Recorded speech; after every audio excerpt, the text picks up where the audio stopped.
আসসালামু আলাইকুম সবাইকে, welcome back to my channel Afrin cooking time. কর্মব্যস্ততার কারণে আমরা প্রায় সকলেই কিন্তু এখন ফ্রোজেন ফুডের উপরে খুব বেশি নির্ভরশীল হয়ে পড়েছি।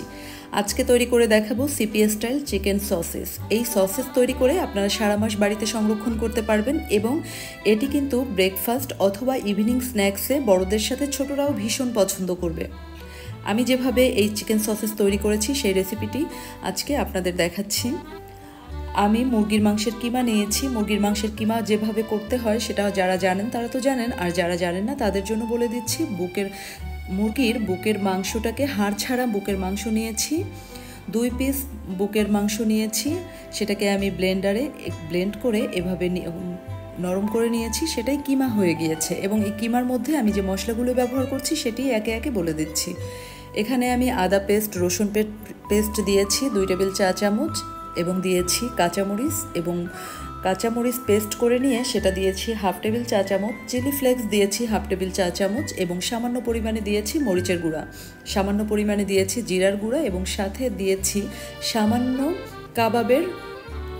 কাবাব মশলাটা এখানে ব্যবহার করেছি 1/2 টেবিল চা চামচের মতো। সবগুলো উপকরণ দিয়ে ভালোভাবে মাখিয়ে নিয়েছি। এখন একটি ফয়েল প্যাক নিয়ে এভাবে আমি রোল করে এটাকে 2 মাথা আটকে দিচ্ছি।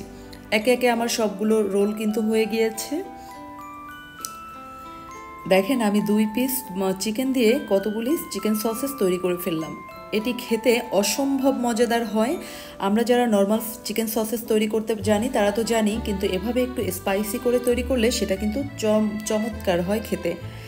এখন আমি একটি ফুটন্ত গরম পানির পাত্রে এই সসেসগুলো দিয়ে দিয়েছি। এটি আমি 20 থেকে 30 মিনিট বয়েল করে নিব।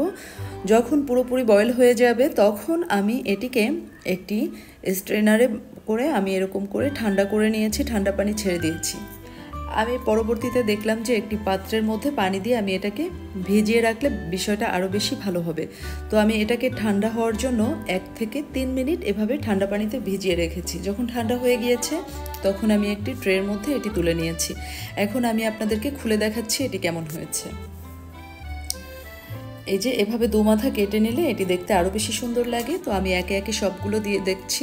এগুলো কিন্তু যখন সিদ্ধ করেছি তখন একেবারে খুব সফটভাবে এটি শক্ত হয়ে গিয়েছে।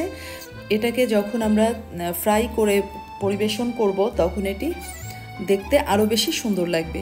তো সেই কিভাবে এটাকে আমি ফ্রাই করেছি সেটি এখন দেখিয়ে দিচ্ছি। আমি এটিকে একেবারে খাঁটি সরিষার তেল দিয়ে এটাকে ফ্রাই করেছি। এটি সরিষার তেলে ফ্রাই করার পরে আমার কাছে মনে হয়েছে এটি খেতে আরও বেশি সুস্বাদু হয়েছে। সবাই অনেক অনেক ভালো থাকবেন। সবার জন্য দোয়া ও ভালোবাসা রেখে শেষ করছি। আল্লাহ হাফেজ।